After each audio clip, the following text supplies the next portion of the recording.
8. Good evening and welcome to Pause for the Truth. I am Jocelyn Turner, your co-host. So happy that you're joining us tonight. You'll see on the screen that somebody is obviously missing. And of course, I am talking about our co-host, Dr. Rogers Kane. Dr. Kane may be joining us tonight, but as doctors go, he had an emergency, so he may not be able to join us. So what did I do? I called my partner in the movement of public health and all things that related to the social determinants of health, and that is Dr. Lorene Husband. Dr. Husband, or Lorene, as I call you, and most people call you, how are you doing this evening? I'm doing great. Thank you so much for contacting me to step in for Dr. Kane. Certainly, I must say that I can't think of anybody else better. Oh, yes, I can, because I don't want to offend any other people, but we have had some wonderful, wonderful folks that stepped in on numerous occasions on the show, and Dr. Husband happens to be one person, and I won't say she's all over the place, but her main focus is really to help improve the health of our community.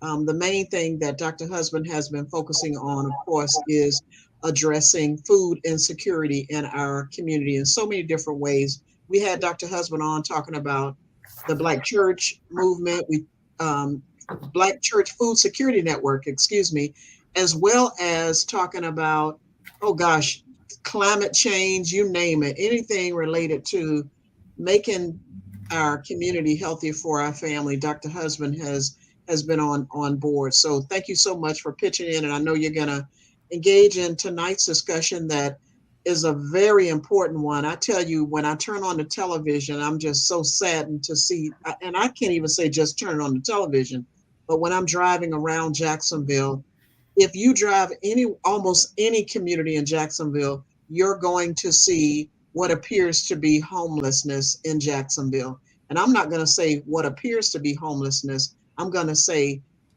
an indication of homelessness in Jacksonville.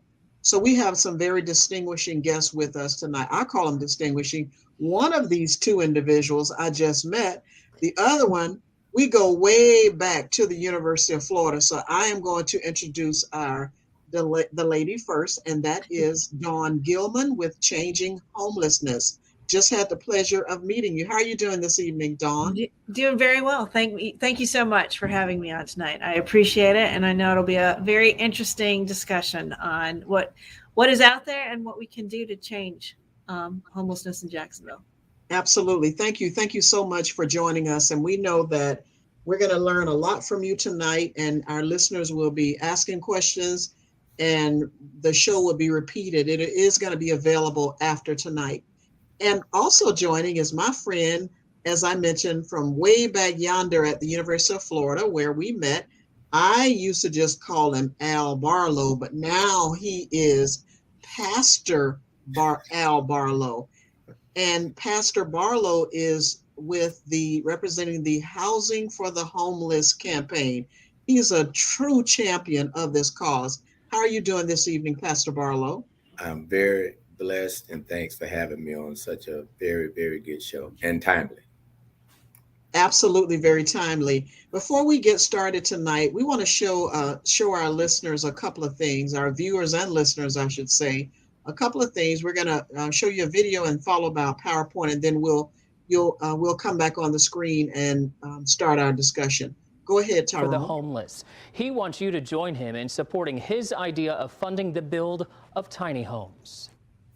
It was Christmas Eve 2020 when Jacksonville attorney Al Barlow could not get these images out of his head. The city's homeless spending the holidays on the streets. There's not been too many things that can just fire me up like trying to help these people. He's made it his mission to find and even build them housing.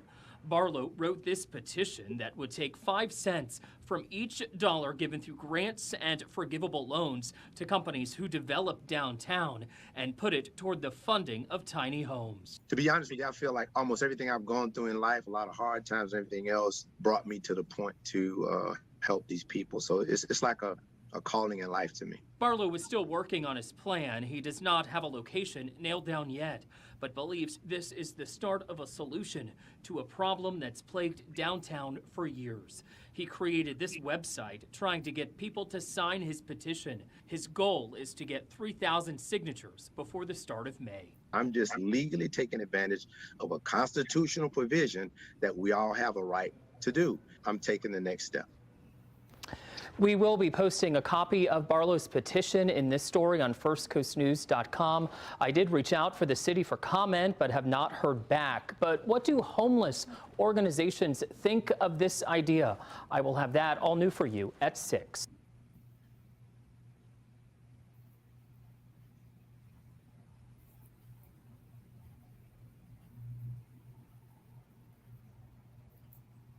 We have to have 3,000 petitions before the city of Jacksonville will review our petition. This is the petition here. I've highlighted the sections that must be completed in order for a petition to be accepted by the Supervisor of Elections Office. And the reason I took the time to do this is because we're getting back a lot of petitions that are improperly completed. So the name of the voter, and you have to be a voter in Duval County. Only Duval County voters can do this. Your address, city, state, zip, and county, either your registration number or your date of birth. I highly recommend that you use your voter registration number. We're hearing about a lot of identity thefts and everything that are happening when people sign petitions, not ours, other people's, I've heard on the campaign trail. So we try to suggest that people use their voter registration number. And then at the bottom, anybody can be a circulator. So anybody can circulate this petition. For instance, if you want to sign a petition, you can go to the website, but listen to the procedure that you have to undergo in order for it to be valid. Let's say you want to sign a petition, you download it, you print it out, you give it to somebody, you have them to hand it back to you. Now that person that gave it back to you is a circulator. Now you complete the petition, you have the person, the circulator, sign it at the very bottom where it says circulator. You sign where it says signature, a registered voter, you date it, but you have the person that you gave it to and gave it back to you to sign at the bottom. That's a circulator. Now, if it's two people, it's not an issue, but if you download one by yourself, you have to give it to somebody else, have them to hand it to you, and have them to be the witness, which is the circulator. And that's the procedure that has to take place in order for us to have a valid petition. Okay, you can remove that now from the screen. Thank you. Wow, Pastor Barlow, that seems to be really complicated, and I can see how confusing it could be to someone. And just a quick question for you, is the petition available, say, at the Supervisor of Elections Office or some city entity that they could just go in and then the city staff person could be the witness or circulator, or that's not an option? No, they can't do that. See, what happens most of the time, the way Jacksonville works, Jacksonville is different than a lot of other places. Other places you could download, you can fill it out electronically, a petition. You cannot do that in Jacksonville. They will only accept a paper file. And so the vast majority of petitions, we have people to sign them, like at my law office, out at campaign events, or whatever. So it's not an issue.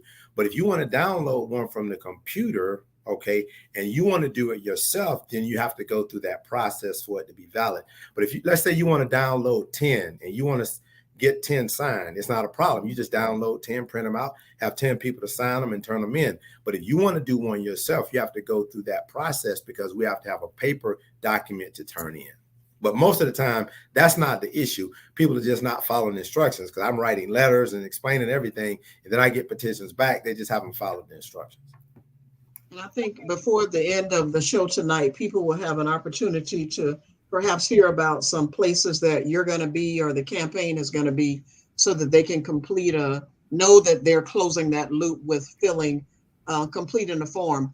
Before we get started in the discussion any further, I'd like to mention to our guests that our viewers I'm tongue twisted tonight, that we do have a toll-free number. I know you're going to want to have some questions. So our toll-free number for tonight's discussion is 888-669-1280. I'll repeat it. It's 1-888-669-1280. So Don, tell me something. how did you get involved in homelessness in Jacksonville? And tell us why. We hear in Pastor Barlow's voice and see his passion about it, and it's a ministry for him. How did you get involved? And tell us about the landscape of homelessness in Jacksonville, please. Sure. I work for an agency called Changing Homelessness. We have been around for 48 years at this point. We were actually founded downtown by other agencies and faith-based organizations back in the 70s when the first wave of unsheltered homelessness started hitting urban areas like downtown Jacksonville. Over the years, we have kind of grown and changed. We have two main roles right now. We are I guess the easiest way to think of it is a backbone agency, meaning we will apply for a lot of large, complex grants to help fund other agencies do things like provide housing and case management outreach for folks. We are a direct grantee of the VA, so that is the one area we directly work with veterans in a little bit larger area from Daytona up to Savannah, Georgia for them. So that is what we do. The landscape in Jacksonville, we're in 3 counties for Duval, Clay, and Nassau County as the lead agency. There's about 40 different member agencies. They're all providing different services to folks who either are homeless or are at risk of homelessness. Trying to think the easiest way to sort of explain what we have seen a lot of folks, similar to Pastor Barlow, when COVID hit, we started to get more calls than we had in years. Anecdotally, I believe it's when that safer at home order went out, suddenly people were driving downtown and really, for the first time in a long time, started to think, what did it actually mean not to have a home, not to have a door you could lock, a chair you could sit in, a place to prepare your meal. So I think we've seen some interest, more political will, more person will to work with and address homelessness than we have in a long time. And that kind of is running up against what all of us, if you've had anyone in any of your circles try to find a place to live lately, whether to rent or to own, the landscape has changed dramatically since 2019. We were already in about 10 years of an affordable housing crisis, and it has accelerated through the pandemic.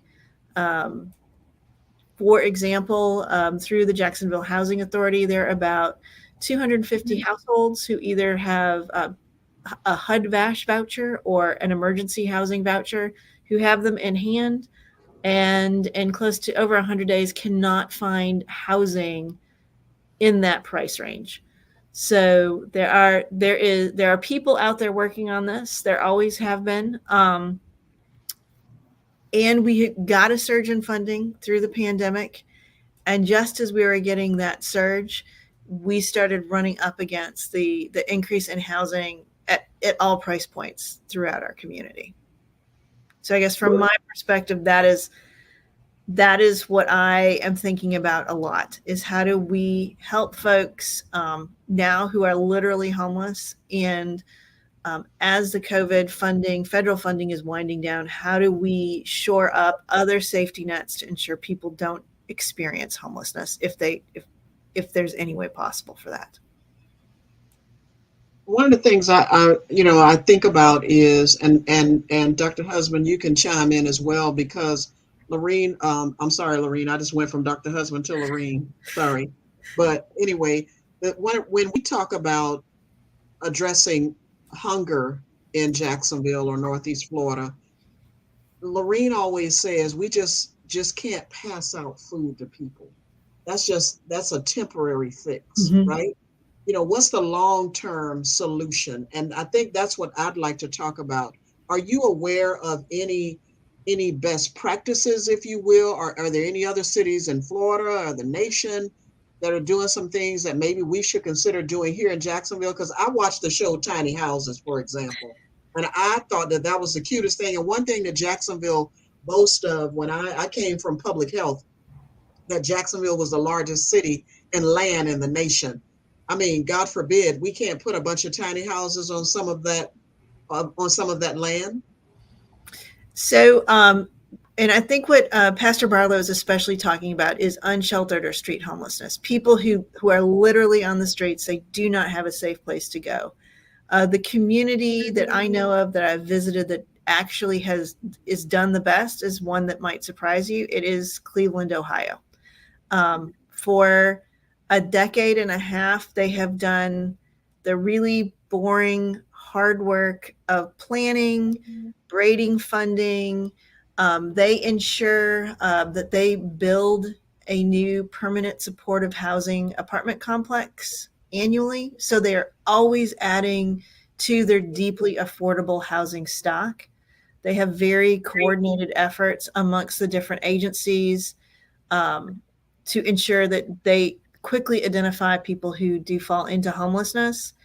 And they have a really good diversion or problem solving program. So when someone walks into a front door, before they start doing any sort of assessment or any like getting into like what's your name and your birth date and all of that, they ask about the story. And because everybody came from somewhere, right? So where could you go back to? Like, even if it's just for tonight or if it's just for a week, or did you fight with your aunt? Did you promise something or somebody broke something and can we help you out make that right? I mean, that sounds so simple as I said it in like 45 seconds. You know, when these conversations happen, you know, generally speaking, they are over an hour to get to that point to uncover what the trigger point was, if it's where someone can go back to. But yeah, as to your point,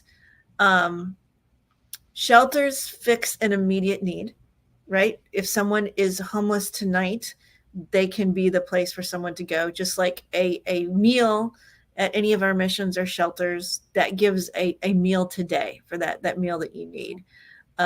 If we're looking at fully addressing the issue as a community, we have to decide we are willing to invest not in just affordable housing, but deeply affordable housing. And the one example that really kind of clicks with most people, if someone is on Social Security disability, they get about $724 a month. HUD says you should only spend 30% of your income on housing. That's about $125 a month, right? So when I started, many moons ago, back in 2007, 2009, we were still excited if we could find something for under $500. I mean, that was then. Now the prices have really gone up. So those folks who have very limited incomes or coming off the streets with zero incomes, we need to be able to build something for them. So, Dawn, I wanted to ask you really quickly, because I was on Eviction Lab today and looking at the numbers of folks being evicted on a daily basis in the Jacksonville area, for one, and especially individuals with children. So we're finding that there's so many families with little children who are couch surfing, as well as some of them live at Walmart, in Walmart's parking lots in their vehicles. And what is Changing Homeless, as well as the other folks who provide homeless services, what are they doing to address this issue, which will only become worse? So I'm going to kind of start at the back end and move forward. So there was a tremendous amount of funding that came out through the Treasury Department. The program was called ERAP through both the city and the state. That program is winding down, meaning that pool of funding for eviction prevention has started to dry up. There is very little eviction prevention money out there in the system. In Duval County, to stay in eviction, and I think our attorney can probably speak to this if I say anything wrong, if you get a 3-day notice, you must show up with a check in hand in full to stay the eviction. Wow. You have to move fast. It's very hard to do. When we talk about people becoming homeless,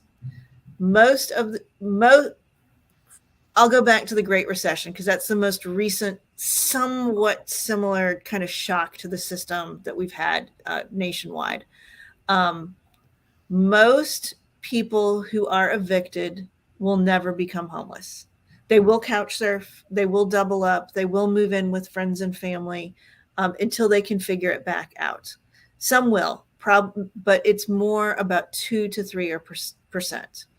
And a lot of times that is folks with families. If you look at our by name list, which is a list of everybody that we know who is currently homeless, the overwhelming majority of folks who are living on the street are single adults. They skew older, they skew browner, they skew slightly more now towards men than women than the normal 50-50 average. But when we have these conversations, and this is really important, is when we're talking about what are we trying to solve, right? Is the solving of the problem that we want to ensure nobody in Jacksonville has to sleep on the streets, that we always have a place for them to go, and that we have a way for them to move into housing.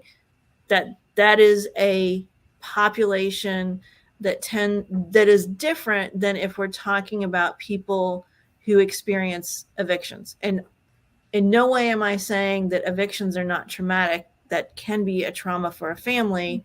It's just, it is different than actually experiencing literal homelessness. Mm-hmm. And it is a much bigger pool if we say we're going to prevent homelessness in Duval County. Not that that is not a goal to do.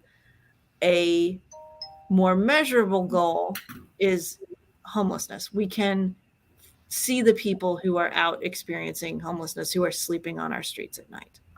So can you speak a little bit about how is it that some communities are achieving zero homelessness for veterans around the country?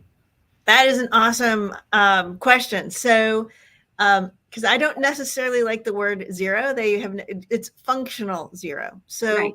Achieving that means you have the capacity within your community to identify and assist any veteran that has a housing crisis within 30 days, right? So we actually, part of that by name list, you can break it down by different groups. It can be the big list. It can be just of people who are veterans. We look at how many new people flow into our system every month. We look at how many people can we house every month.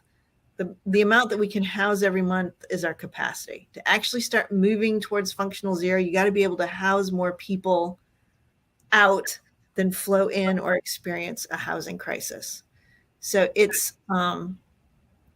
was developed by several joint agencies under the Interagency Council on Homelessness. So it is a little bit wonky in the way that it is measured, but it does give communities a measurable goal to work towards. I will say the more difficult achievement is sustaining it. Once they reach functional zero, either there's several communities have reached it for veterans. A few communities have reached it for chronically homeless folks. There is a big push now and with the Built for Zero movement to see who can be the first community to reach that for single adults. Again, because that unsheltered homelessness is what we're seeing really start to spike over the last, even before COVID. It was starting to creep up in ways that we're trying to figure out why. What's the why behind that, other than affordability and income disparity, which we can also talk about. But those are also some underlying issues with homelessness. Okay. So, Pastor Barlow, I just have a question for you.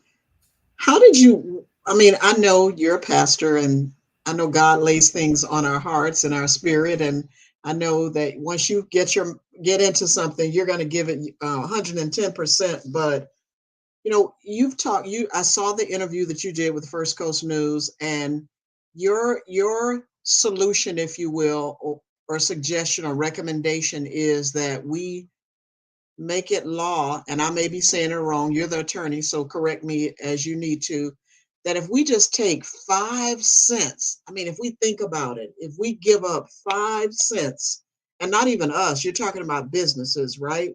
Give up 5 cents for every dollar. Explain that again, how that worked, and how you see that that would really help address the issue of homelessness in our communities. You're muted. You're muted, Pastor. Unmute yourself. Oh, gotcha. Okay. The host says, okay. So what it is this is what people don't realize.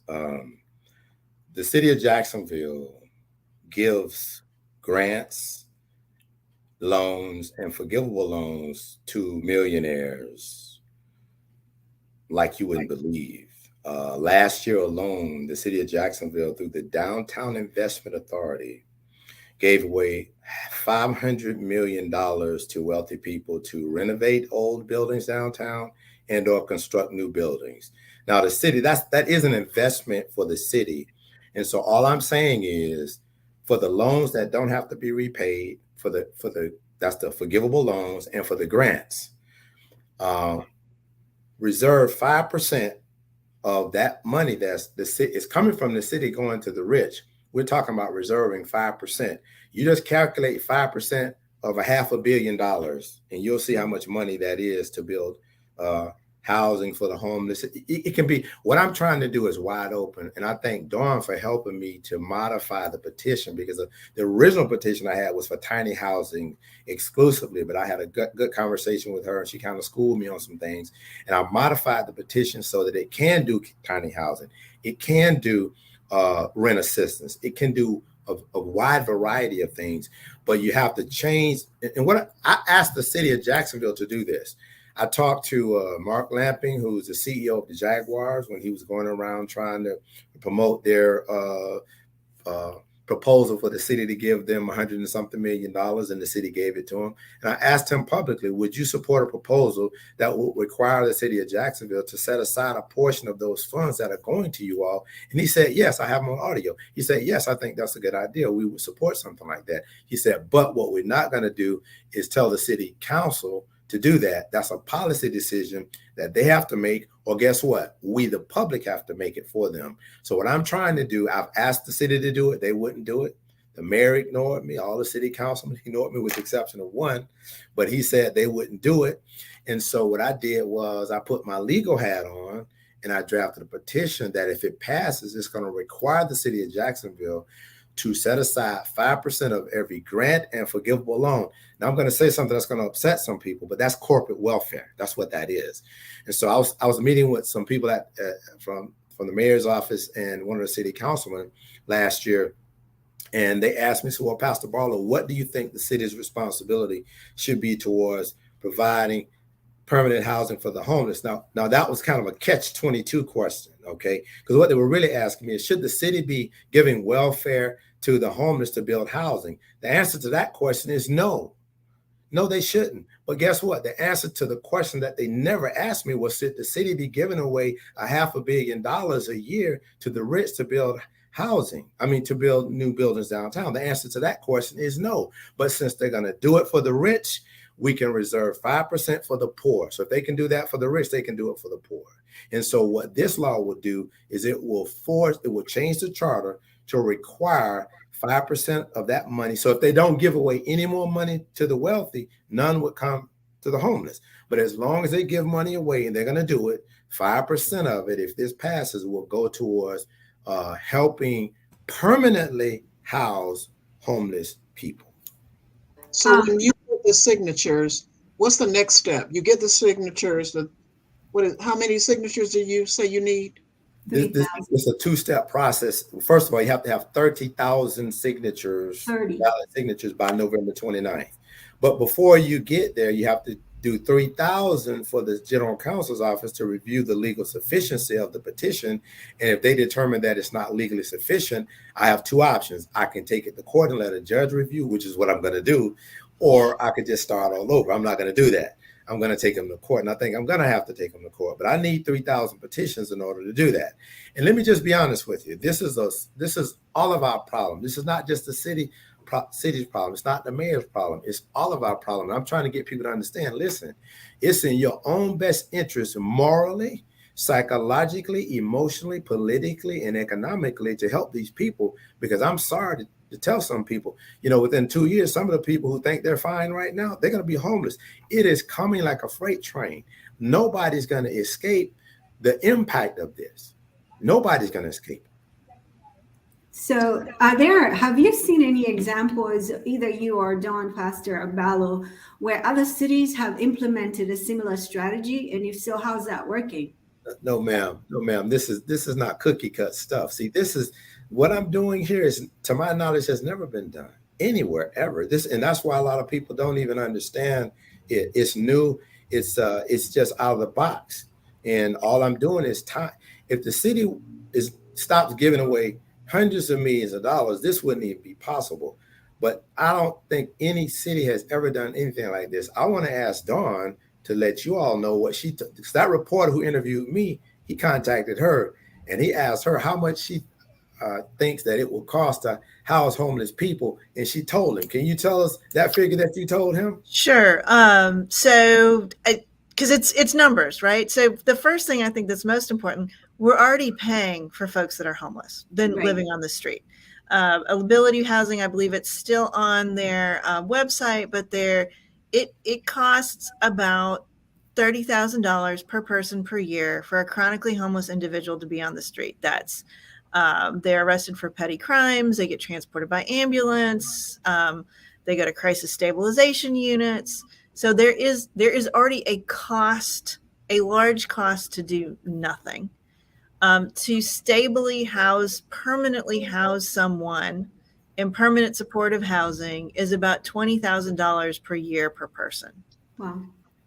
If we want, and this is before COVID and a past round of city council elections, looking at the numbers, how many people were unsheltered downtown, I estimated if we had between $5 and $7 million per year for at least 5 years, we could probably cut street homelessness in half. But I also warned everybody in the second or third year, we'd run out of affordable housing. Well, in the past 2 years, we've gotten a little bit less per year than those numbers, and we have essentially run out of affordable housing.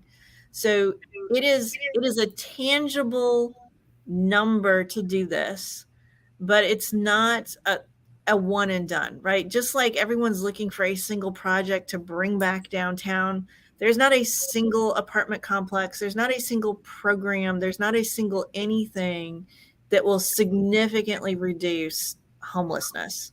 And I think it can be reduced to that functional level. There will always be crises. People will have financial crises or a housing crisis, something will happen.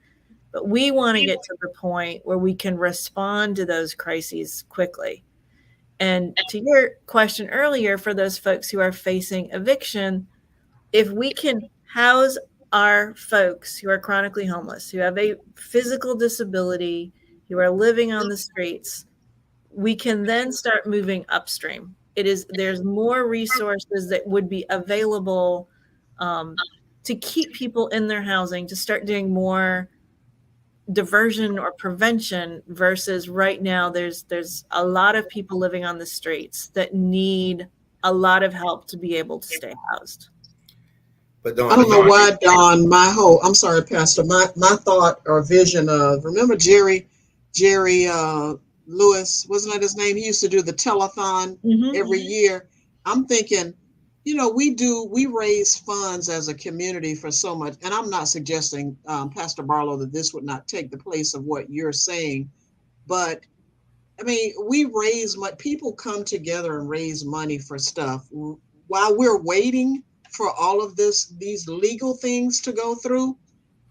Have you ever thought about doing, trying to organize for all of you who are in the movement of homelessness to have some type of telethon? People are used to having GoFundMe accounts nowadays and donating money. And I know that's a short-term fix, but at least to get things started rather than being stagnant, because none of us like seeing people on the side of the road. And by the way, Pastor, I've passed you along Dunn Avenue, having conversations with people. So I know you're literally out on the streets having conversations with people. So kudos to you. But I mean, what can we do like right now? We're going to work with Pastor to get those signatures, but I don't want to stop with the 3,000 signatures. I really wish that he could carry 30,000 signatures to the city folks to say, now, is this enough proof that we need to do something about this? No. If we get 30,000 petitions in, this is the process. 3,000 first, 30,000 by November 29th. That puts it on the ballot May 16th of next year. Then it has to be voted on. I think if it gets on the ballot, it's going to pass.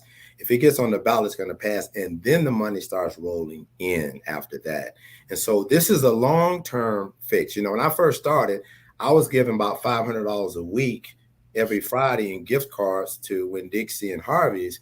You know, so I did that for a year, just about every Friday for a year, okay, with donations from, you know, because I run a ministry that's nonprofit, so people were donating. But I came to the realization very quick.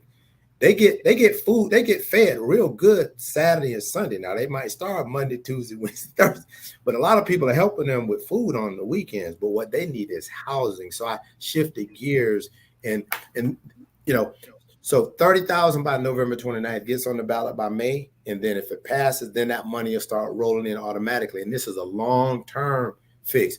Now, Dawn can tell you what Miami did. I would love her to tell you what Miami did. And she recommended that Jacksonville do it, but she'll tell you what happened when she recommended it. Yeah. So there is actually a state law that allows any of the 67 counties in the state of Florida to put a food and beverage tax for the homeless. Dade County is the only one that has ever passed it. It was passed about 25 years ago. So if you go to Miami and you go out to dinner or go to a bar and your tab goes over $100, you donate $1 to the Miami-Dade Homeless Trust.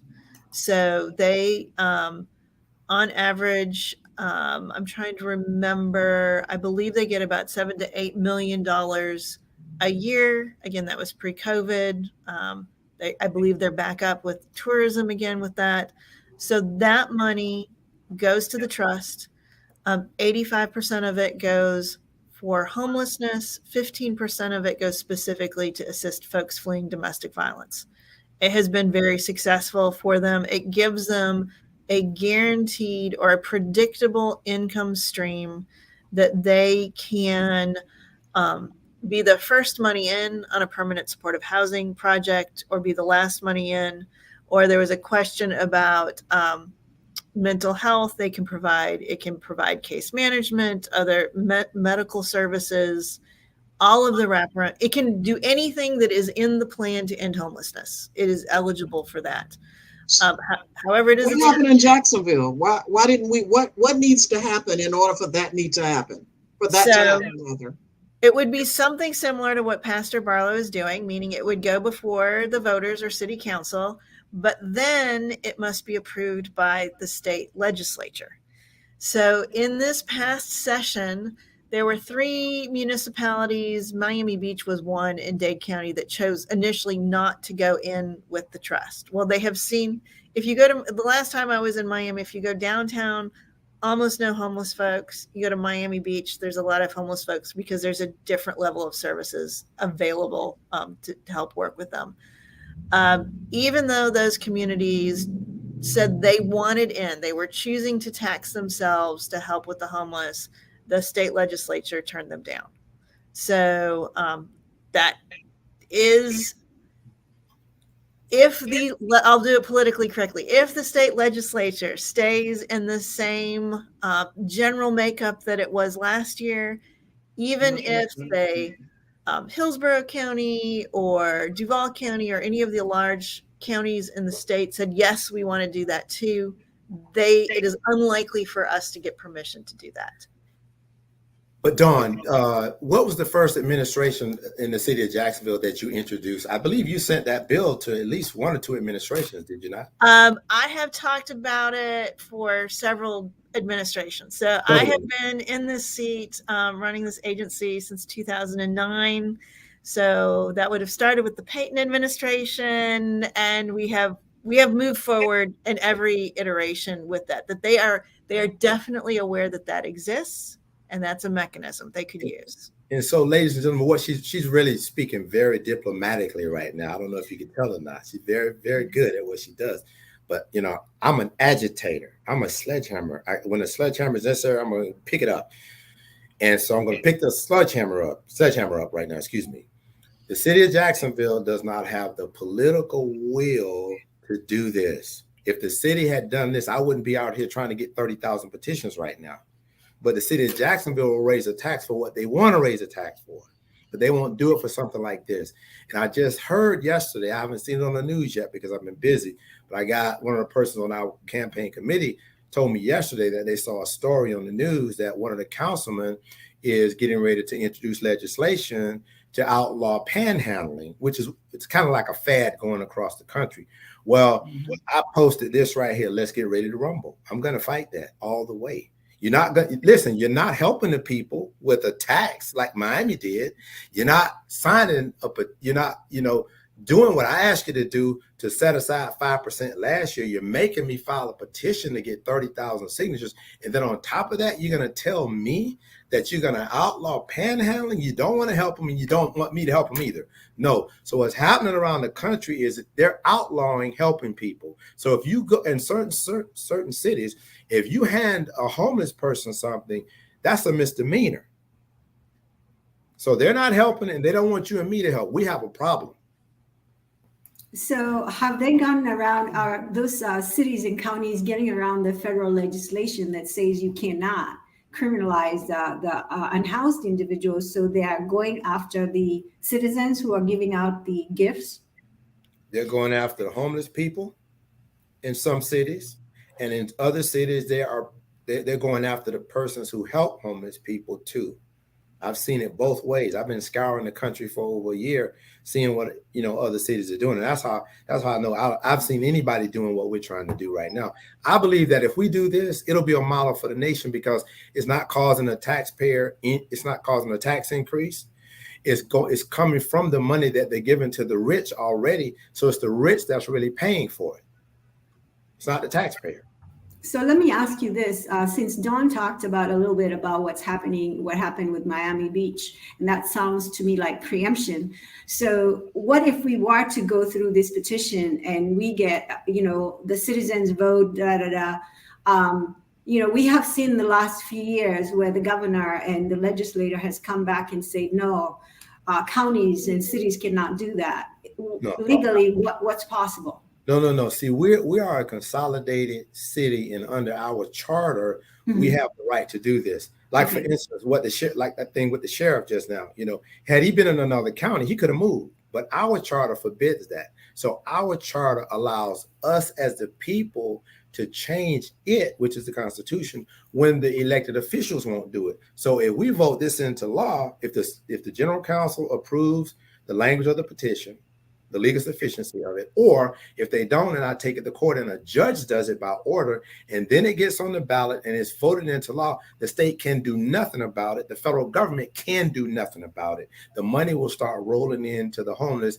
And the way I have it in the petition is 3 ways. The money could go to HUD, it can go to the Housing Finance Authority, and it can also go to organizations that are designed and have a history of constructing housing for homeless people. So it's 3 different entities that can get that money to make sure that it goes to where it needs to go to. I have another question. I think it's for Dawn. Dawn, have you been working with the business community, especially the chambers, to see, because, especially like in downtown and in other areas, now that individuals who are homeless are all over Jacksonville, but they typically congregate where there's thriving businesses sometimes. So what is the business community saying about the increased number of unhoused individuals, and what can they do to start creating some solutions? Because this is an all of us kind of thing. So most business people would just like the homeless to not be in their eyesight, right? So that is, there are very few people who are really ready to think about how do you solve a large complex problem, because that is homelessness. I mean, we can go back through the history of it and how we have arrived here. So yes, I have worked with the chamber. I have worked and spoken to many downtown groups and many business groups. But again, I think the message and part of what Pastor Barlow is doing is communicating. This is not like give an agency a one-time amount of money. It's how do we do something over the next decade that is a cohesive plan, right? We have data that can show us where are homeless people, what sort of people are more likely to become homeless. Right now I am worried about folks who are 55 and up with a disability on the street, right? That's a high need group. So if this were already in fact, then how do you campaign to get something that would support those individuals so they can come safely off the street and be helped? So there are certain things that government is good at, and doing something that's kind of a social good for all of us, kind of forcing us to do what is right, I think is the way Pastor Barlow sort of put it at one point. That can be helpful, right? Because if we look at the last large structure that Sulzbacher built for both emergency housing and for permanent housing, that was a $20 million project, right? So, and it did house people, and there is housing there, and it is full almost every single day. So how do we build one of those every year or something with that kind of capacity so we can be like Cleveland 10 years from now, where we have constructed 1,000 new units and kept up with that demand? That's where we start to really move the needle. It's not a 1-year project. It's a multi-year project with vision that it's not just housing, it's housing with services. It's meeting people where they're at to allow them to decide what is safe and right for them to come off the street. So if Pastor, I want you to unmute yourself because this is directed towards you. I'm putting my Dr. Kane hat on right now because I know if he were here, he would say this. So Pastor, hold on to your seatbelt. I'm sorry, you termed yourself an agitator. So I want you to I'm trying to stir something up in you. One of the unfortunate statistics that Dawn said at the very beginning, she gave the picture of who the majority of folks who are homeless in Jacksonville. And the one that sticks out in my mind are African-American men. So let's talk about the elephant in the room of institutional racism.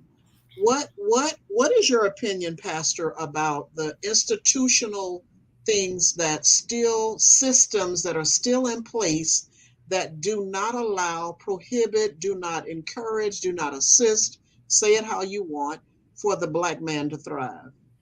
Well, I'll just say it like this. I mean, systemic racism, prejudice, discrimination, disparate treatment is from the cradle to the grave.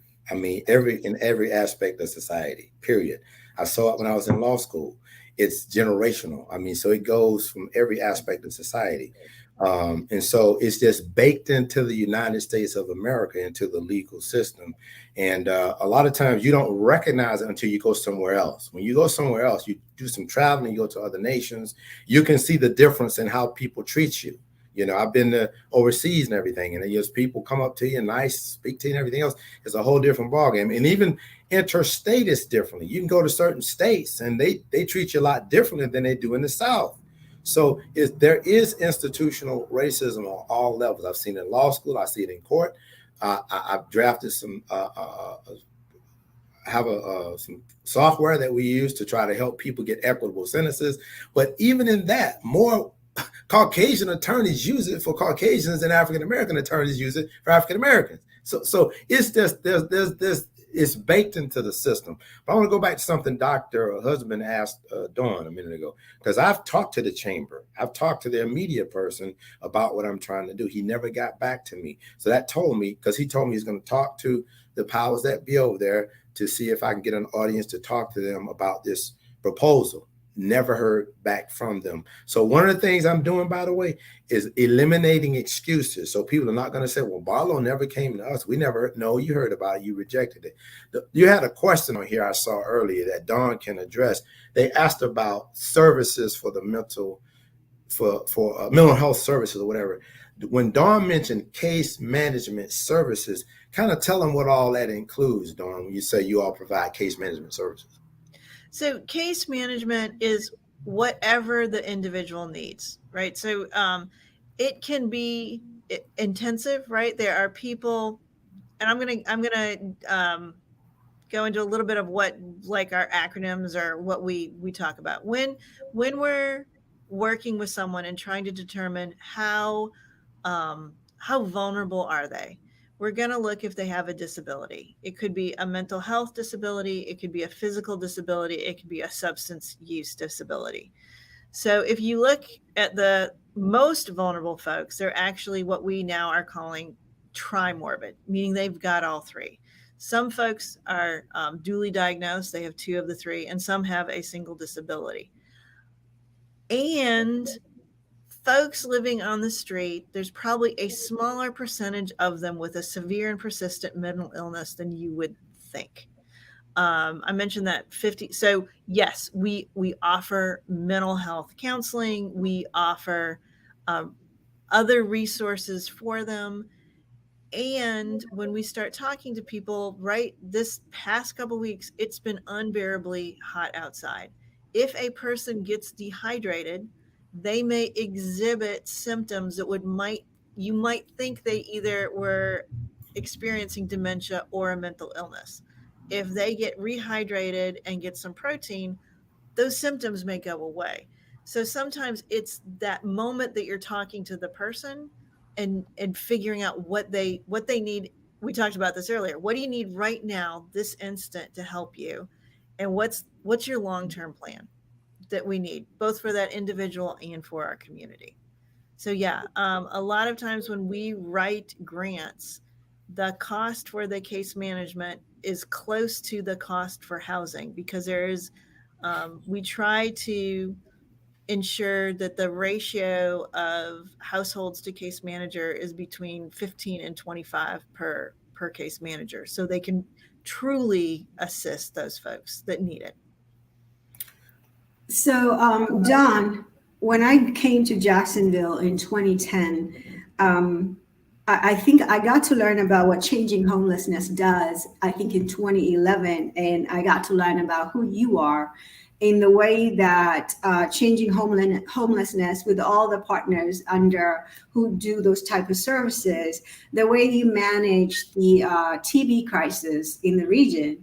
And could you talk a little bit about the HMIS and how truly that the service providers in the homelessness space know by name who individuals are on our streets and in our alleyways? That is a great question, Dr. Husband, because it also gets to a question that just got chatted into the chat box with that. So yes, there is a database that we use that is open for all our member agencies. So we do know by name. We try to get that information so we know who is experiencing homelessness and what is their vulnerability. So when I start to give out like actual numbers, what will it cost to, if the Magic Fairy gave us funding today, what would it cost today to house everybody, assuming there was enough homeless housing available? Now my tongue is getting twisted. It's based on those numbers. So there was a question in here that it has decreased in 2020 and no update info for 2021 or 2022. So you can go on our website and you can see those point in time reports, but there was this COVID thing that happened in both of those years. So January of 2020, was the last year we had our full point in time everything, where we recruited 150, 200 people. People went out in teams. We engaged with folks who were experiencing homelessness in an unsheltered situation. And then we use that HMIS system for everyone who is in shelter, either in shelter or transitional housing, because they're still homeless. 2021, we did our best to do an unsheltered count. It is an anomaly year, right? We had to back it all the way to just use folks that were already working with the homeless, because we didn't want to introduce COVID into that population that does not have ready access to any kind of medical services. And we also we just didn't want to mix different populations that weren't already in that pod. In 2022, since we had attempted it last year, we are only required by HUD to do it every other year. This was right as the Omicron variant was going through. We could not do it. So let me translate what she just said in plain English. Okay. We don't know, but 9 times out of 10 it's higher, because I see it. I'm with these people. I see them every day, and it's progressively more. I help them locate veterans. So when I know somebody's a veteran, I put them in touch with them. And so I work closely with them. But I can tell you right now, those numbers is higher. They just haven't had an opportunity to count them properly. But that the numbers are higher now than they've ever been before. Anecdotally, we know the unsheltered numbers were going up before COVID. So right. I am assuming that has not changed, as we have not gotten, a couple hundred deeply affordable units just readily available to us. And it's a moving number. When we talk about that by name list, that gets updated weekly. So if I give you numbers off of that is always changing, because people come in, people flow out. So that is also one of the frustrations we run into. A lot of people want it to be like a thing.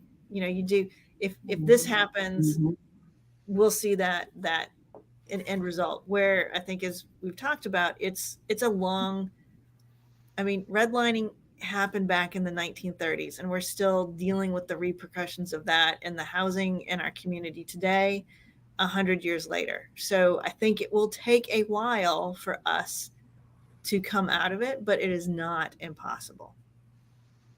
Well, we've had a great discussion tonight, and the time is nearing.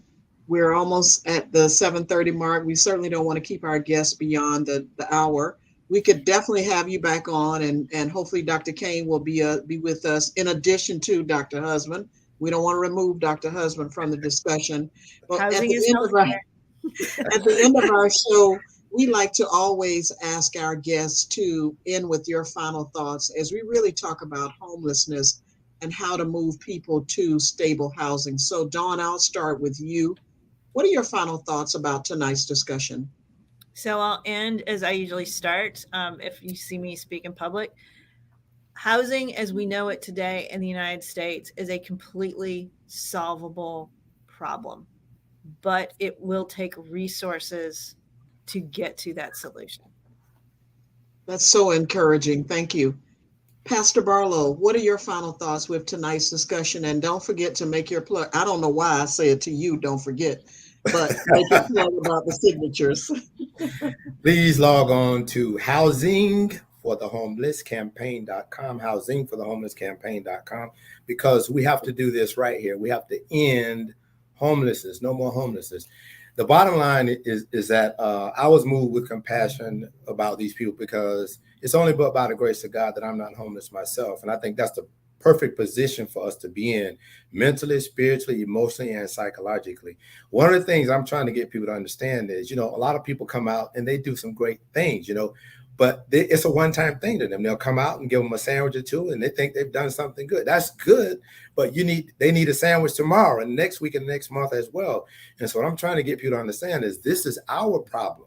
This is a reflection of our city. When people come off 95 from New York going south, they come 10 east from Louisiana, Texas, California, they exit to see downtown, the first thing they see is a homeless person on the corner of Davis and Union, or at Jefferson and Union, or at Broad and Union, and going on down to Main Street as well, begging for food. And that's not a good perspective for us to have for our city. So this is our city, and we need to step up to the plate and do right by these people like we would want people to do right by us if we were homeless.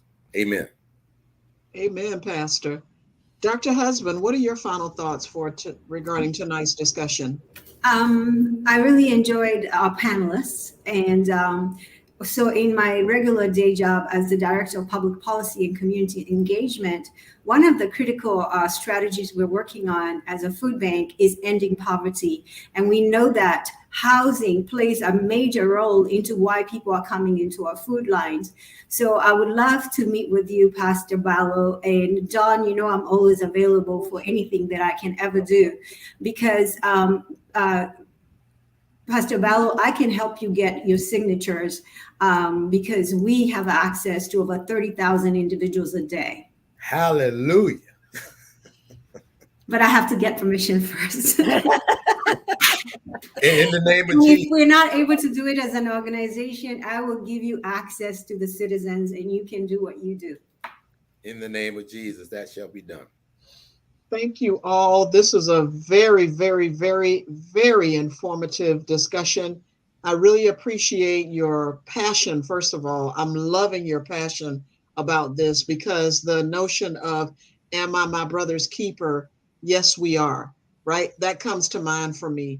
On Pause for the Truth, we try to bring those conversations that would really help individuals and families in our community live healthier lives in all aspects of their lives. A lot of the topics that we bring up, some of us are not fully aware of them. That's why we bring the experts on. Clearly, Dawn and Pastor Barlow are the experts and have enlightened us so much tonight. Please go on Pastor Barlow on the website that he said. Hold on. Pastor, can you say that again? Housing for the Homeless campaign.com. There it is. Housing for the Homeless campaign.com. And we will have it on our website, pauseforthetruth.com. So you'll be able to go to that as well. If any of you have any future topics that you'd like for us to talk about, please email us at info@pauseforthetruth.com, because we do like to have discussions about things that are happening with folks, because that's our goal, to make our community healthier by first increasing knowledge about what's going on. Thank you to our guests. Thank you to our behind the scenes guy, technology expert, Tyrone, call Tyrone.net, Tyrone Jackson. And also, we're hoping that Dr. Kane is okay and that he will be joining us next week. Thank you, Don. Thank you, Pastor Barlow. And thank you, Dr. Husband. Yeah, have a great evening. Thank you. I'm Ken Amaro, and this is Getting It Done. Today on Getting It Done, we're looking into several issues, from how a Jacksonville culinary school is getting students ready in one of the most challenging times for the restaurant industry. Then we'll discuss pet scams and how to protect yourself and what to do if you should become a victim. Then we'll also check in with an ophthalmologist to see how he's coping with changing times. But first, we begin with an issue that is common to so many communities, including ours, the issue of homelessness. There are already a number of nonprofits tackling this issue, but we focus on a Jacksonville attorney who is doing it all by himself and how he's getting it done. During 2020, the corner of Jefferson and Union Streets turned into a homeless camp. For city leaders and some in the community, it became an eyesore and a reason for concern. For Jacksonville attorney Al Barlow, the plight of the homeless became a move of heart. He remembers it. It was on Christmas Eve. It was raining and it was cold, and I passed a homeless camp right there on the corner of Jefferson and Union, which I had been seeing before, but it just didn't really hit me until that night. The images of human suffering stuck with him and became difficult for him to move forward. I just couldn't get them off my mind. I mean, it was just, I just broke down and I just cried. I mean, I had never cried like that in my life. And so my wife was like, well, what's wrong? So I was telling her and my daughter, about these people. But to be honest with you, I was kind of angry with God for letting them be in that position. It would change his perspective on an issue that affects all communities, homelessness, and it would motivate him to address the problem. I mean, what motivated me was, but by the grace of God, I'm homeless. And I think that's the right perspective to have.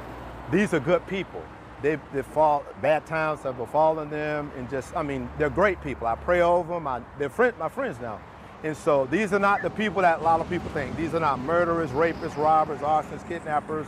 These are not necessarily drug dealers. The Salzbacher Center, a nonprofit that provides services to the homeless, tells us the biggest contributing factor to the issue is the crisis in affordable housing. Barlow, a pastor as well, has now made it his mission to serve the homeless and educate the public. What I'm trying to do is bring a level of consciousness to the people. So I show these people's plight, and it's very, very difficult to ignore it once you see it in living color. In January, he began doing what has now become his passion, helping the homeless, not waiting for someone else to do it. I run into 3 different types of people out here, Ken.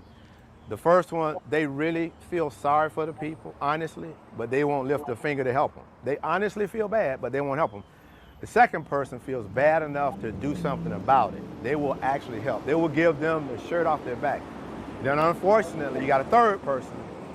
Not only are they not gonna help, they don't want you to help. Because the more you help, the more it condemns their heart to not do what God wants all of us to do. So I'm learning a lot out here dealing with these people.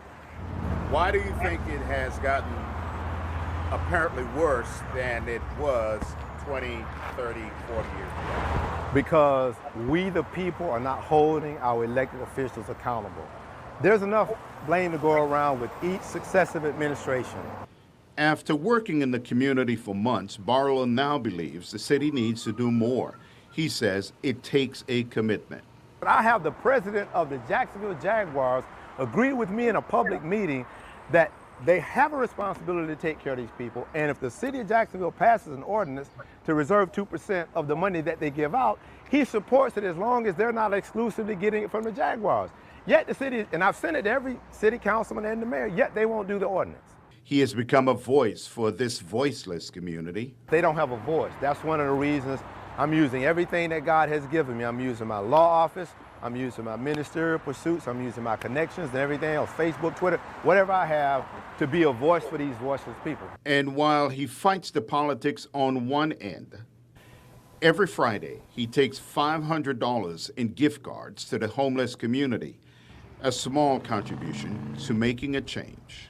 So I've been doing it 10 months, and every Friday I bring about $500 worth of grocery gift cards. Used to be $20 increments, now they're $10 increments because I can give out more cards. Barlow says it's become a spiritual movement, and it's been emotional.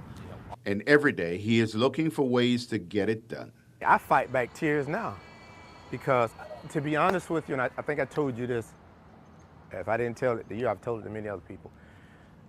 I am 60 years old. By the grace of God, I've accomplished many things through God's grace and mercy. But I'll be honest with you, I believe my whole life set me up to do what I'm getting ready to do. What I'm doing now, what I've been doing, and what I'm going to continue to do for these people until I die. Attorney Barlow says this is his calling. He's encouraged by the fact that other communities in Florida, like Miami, are now seeing a decline in their homeless population. He believes that we can have the same results right here in Jackson. I think that's a good way to end the show. Thank you, Pastor Barlow, again for your passion, your commitment. And is there a final thought that you'd like to say before we close off? Oh, Pastor, are you muted? Oh, yeah. Tyrone had to unmute me. He's controlling everything. Call Tyrone. But no, I thank you all for inviting us on this program. It's a divine move of God to help these people. And I think that the invitation came at the right time. So I thank you all for having invited Dawn and I to come on today. So thank you very much. Thank you. And to our viewers, good night. Good night. Good night.